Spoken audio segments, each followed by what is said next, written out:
Bonjour à tous. Déjà, merci à l'organisation pour avoir créé une journée aussi intéressante d'un point de vue pluridisciplinaire avec plein d'artistes. Enfin, je trouve que c'est hyper intéressant et heureuse de voir aussi que ça motive autant de monde. J'espère vous intéresser et puis que ça suscitera aussi les discussions.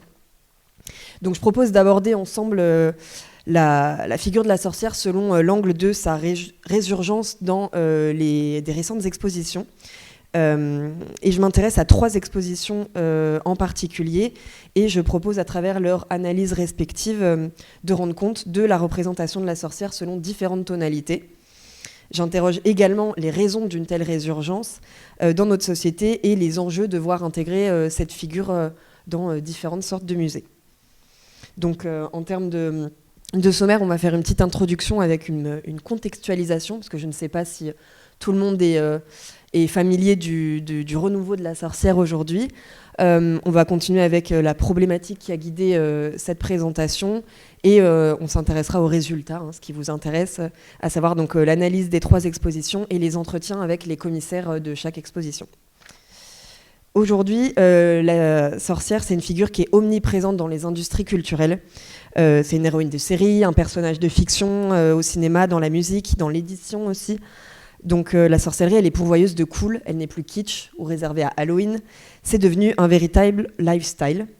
Et on observe une tendance sur les réseaux sociaux où de jeunes femmes, la jeune génération, s'autoproclament sorcières et mettent en scène leurs pratiques et leurs croyances via les réseaux sociaux, Instagram, TikTok et autres. Donc tarot, lithothérapie, astrologie, etc. Et ce phénomène, il nous interroge sur les croyances des jeunes générations, parce que selon un récent sondage de l'IFOP, il y a plus de 40% des jeunes qui croient aux parasciences, dont fait partie la sorcellerie. Donc c'est quand même assez intéressant. Et ce mythe de la sorcière, il concentre aussi en lui l'idée d'une femme puissante. C'est une figure qui est aujourd'hui féministe, qui donne le courage de faire élever sa voix, qui est une figure empouvoirante, donc qui résonne particulièrement dans nos préoccupations contemporaines. Et donc la problématique aujourd'hui que je vous propose de traiter, c'est de quelle manière la figure de la sorcière intègre-t-elle les musées ? Quels enjeux soulève cette réactivation média-culturelle ? Donc il faut savoir, cette présentation, elle vient intégrer une étude beaucoup plus large de la sorcière comme figure média-culturelle sur Instagram notamment. Je m'intéresse aux réseaux sociaux et à la tendance witchy, etc. et à ces Instagrammeuses sorcières qui proposent de présenter leurs pratiques et à tout ce qu'on vient de contenir le terme de sorcière aujourd'hui en 2023. Donc là, on fait un zoom sur la thématique art et mémoire aussi en regard de cette journée d'études. Et donc on va s'intéresser à 3 expositions, à savoir Magie et sorcellerie au Muséum d'histoire naturelle de Toulouse, Magique au Musée des Confluences de Lyon et Witches, histoire de sorcières au Musée d'art contemporain de Bruxelles. Alors la première, donc, c'est Toulouse. Donc je vous ai mis l'affiche ici. Le leitmotiv de l'exposition de Toulouse, qui était une coproduction avec celle de Lyon, qu'on va voir juste après. Ici, c'était questionner le croire et le savoir au prisme de la magie et de la sorcellerie. C'est une affiche hyper puissante, elle fonctionne bien parce qu'on a vraiment cet univers un peu inquiétant avec ces figures de monstres, de loups, ce profil de sorcière avec ce nez aquilin, cette lune un peu nébuleuse et puis ce rose qui est aussi une couleur très politique. Donc c'est une expo qui a vraiment centré sur la figure de la sorcière et la sorcellerie. C'est une expo que j'ai fait le 24 décembre, donc il n'y avait pas grand monde dans la salle, mais du coup c'était intéressant aussi. Et ce qu'on retient à Toulouse, c'est vraiment le côté... Oui, je veux bien celle d'après. Ouais. C'est le côté immersif et sensoriel de l'exposition. En fait, on descend dans une salle en souterrain et on a l'impression de rentrer dans l'antre de la sorcière. Il y a un côté très cinématographique, intimiste, avec cette espèce de forêt de contes de fées un peu inquiétante. Il y avait des jeux de lumière, de son, des corbeaux qui étaient suspendus au plafond. Enfin, c'était assez intéressant de jouer avec tout ce mythe. Puis voilà, on arrivait aussi dans le jardin botanique de la sorcière. Donc tout le mythe est vraiment convié là-dedans. On retrouve donc ce qu'on disait avec Paul Petitier sur femmes, nature, etc. Ce qui était aussi intéressant à Toulouse, c'est toutes les ressources qu'ils ont aussi proposées avec cette expo. On a senti que c'était une expo un peu frustrante parce qu'ils avaient une petite salle et donc ils ont proposé vraiment plein de ressources, notamment numériques, beaucoup de vidéos, d'articles, de conférences, de podcasts. Il y avait notamment Vox, qui est le magazine du musée, qui avait proposé pas moins de 4 numéros, je crois, sur la figure de la sorcière. d'un point de vue féministe. Donc c'est vraiment quelque chose qu'ils avaient envie de pousser. Ils avaient notamment organisé avec Lyon un grimoire. Donc en fait c'était génial, c'était le catalogue d'exposition qui était sous forme de grimoire avec des cartes de tarot, des espèces de potions comme ça sur parchemin. Enfin voilà, il y a quelque chose de, on rentre un petit peu dans ce mythe-là. Et puis ce grimoire numérique, un peu sous forme de jeu vidéoludique où on allait à la rencontre de sorcières connues, type Circé, Médée, Morgane, etc. Et voilà, et on rencontrait un petit peu leur histoire sur le numérique, donc c'était assez intéressant. Et ça permet de voir aussi que la figure de la sorcière, c'est une figure qui est multimédia et qui permet d'être appréhendée vraiment sur plein de supports différents. Pour Lyon, donc qui était la coproduction, on voit qu'il y a une approche totalement différente. L'affiche ne fait pas du tout le même effet. Ici, on s'est concentré plutôt sur l'aspect magie, sans entrer plutôt dans la sorcellerie. L'idée pour Carole Millon, qui est la commissaire d'expo, c'était d'essayer de trouver un panorama de tout ce que sont les magies. Donc il y a vraiment cette idée d'exhaustivité un peu plus à Lyon. C'est les magies et leurs pratiquants sur tous les continents et dans toutes les époques. C'était un très gros projet. Du coup, j'y suis allée à l'inauguration. Ils avaient organisé donc une fête avec tout le thème. On avait des cocktails sorcières, des plateaux apéritifs sorcières, des spectacles de magie. Enfin, il y avait vraiment un jeu de médiation aussi qui était intéressant. Puis j'y suis retournée plus tard pour prendre les photos. Et ce qu'on peut retenir à Lyon, qui diffère complètement de Toulouse, c'est vraiment ce côté pédagogique beaucoup plus exhaustif. On a une salle qui est immense, ça fait presque hangar.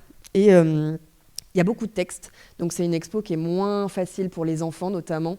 J'écoute beaucoup quand je suis dans les expositions. Les enfants ont moins accroché avec celle-ci. Et c'est une expo qui se concentre plus sur un angle socio-ethnographique. Donc il y avait notamment des costumes, beaucoup d'objets du quotidien, des amulettes, des gris-gris, tout ça. Ça questionne plutôt nos pratiques en réalité, mais sur tous les continents. Et ce qui était intéressant à Lyon, c'est qu'il y avait cette volonté de dire que la magie, c'est pas quelque chose d'exotique qui vient d'ailleurs.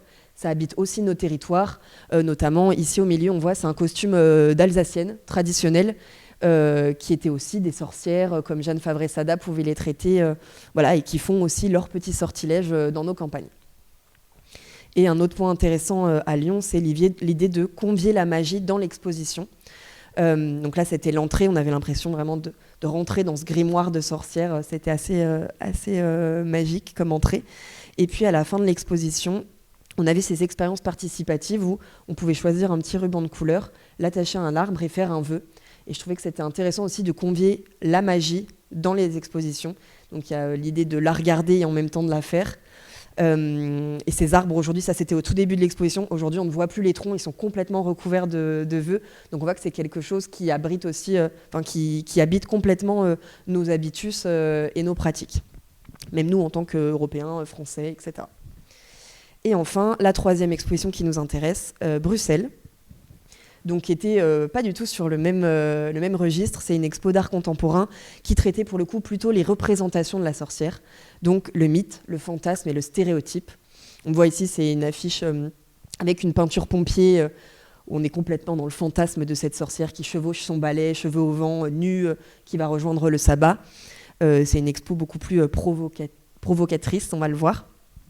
Ce qu'on retient de Bruxelles, c'est des regards variés sur cette figure de sorcière. Moi, ce qui m'a marqué dans cette expo, c'est à la fois le regard militant, parce qu'il y avait beaucoup d'œuvres de femmes puissantes, des œuvres un petit peu subversives, et en même temps, beaucoup, j'ai trouvé, de male gaze. Donc pour ceux qui ne sont pas familières ou familiers de cette notion, c'est l'idée d'un regard plutôt masculin qui vient objectifier le corps de la femme.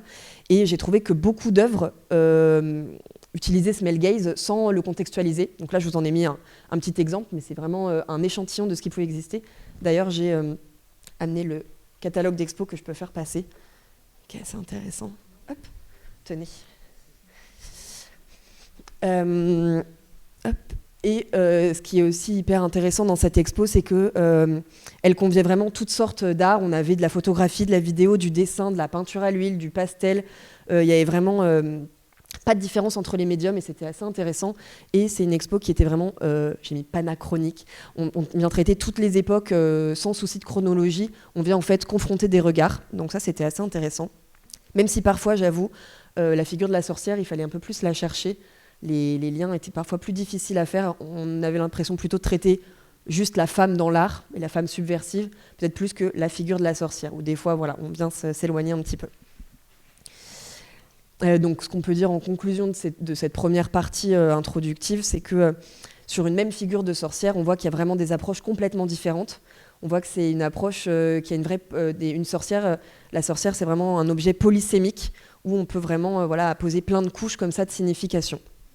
Et donc, on va compléter un petit peu cette approche avec...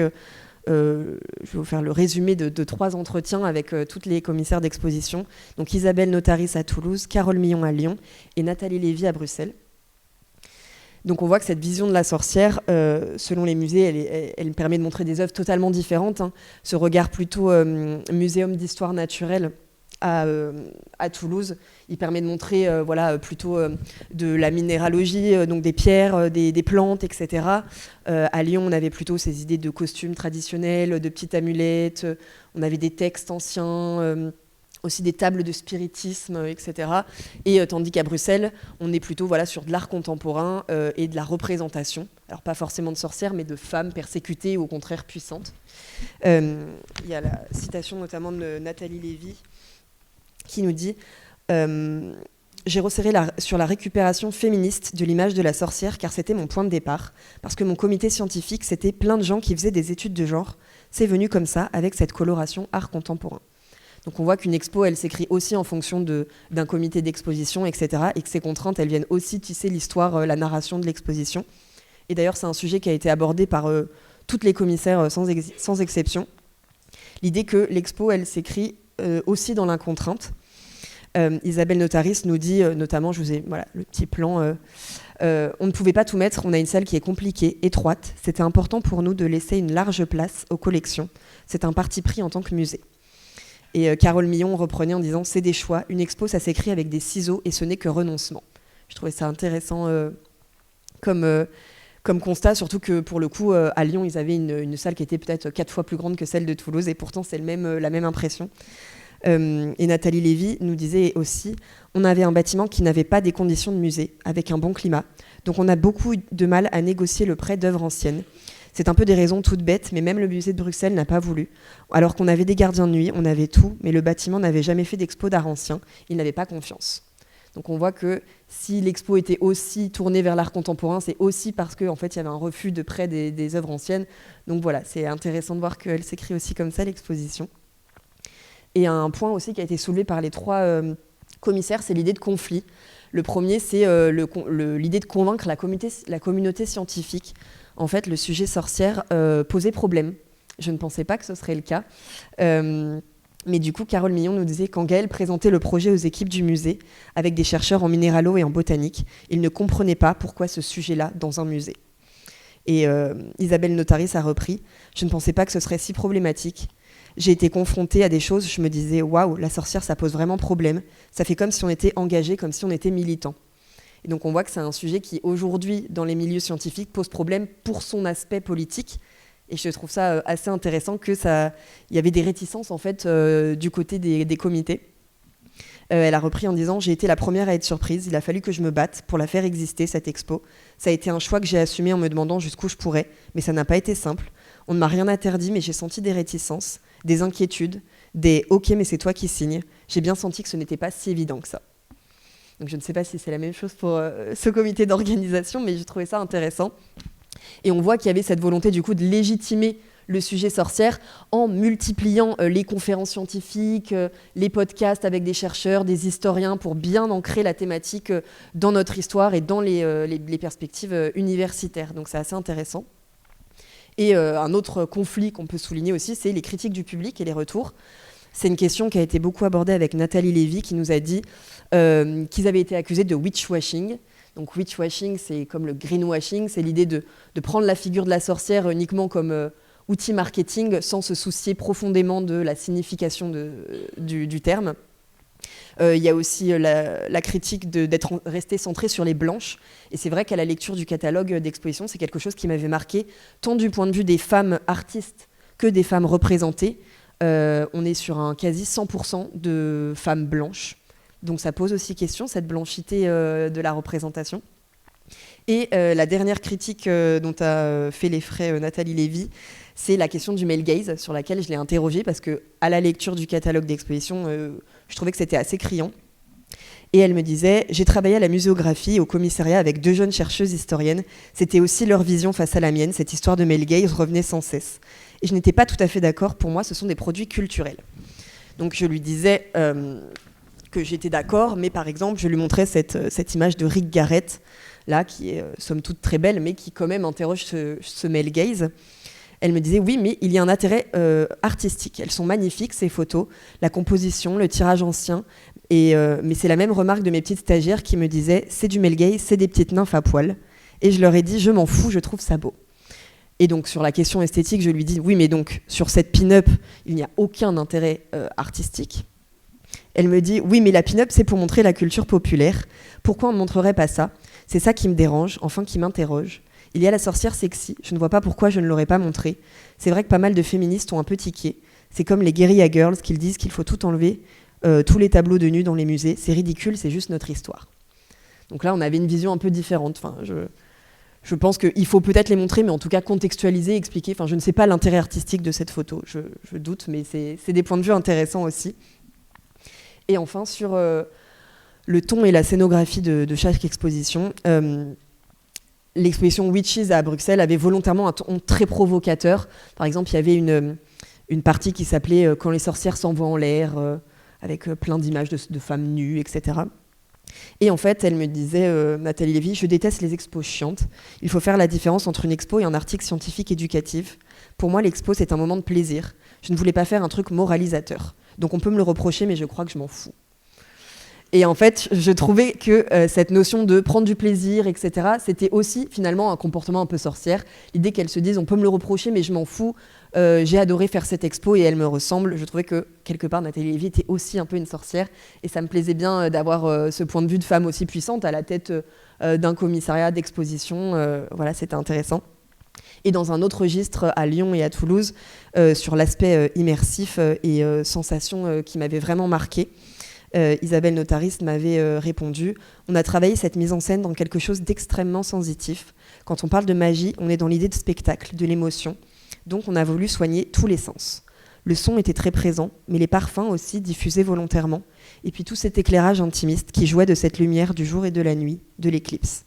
Et cette poésie aussi, je trouvais que c'était aussi sorcière quelque part. Donc voilà, selon différents tons, on retrouve quand même cet aspect sorcière. Et d'ailleurs, ça s'est retrouvé dans la réception des publics parce qu'à Lyon, c'est la meilleure exposition depuis l'ouverture du musée des Confluences. Carole Millon nous dit « C'est vrai qu'il y a un besoin de magie. Pour la nuit des musées, on a eu toute une com autour de la nuit magique et on a eu 8000 visiteurs de 19h à minuit. 8000.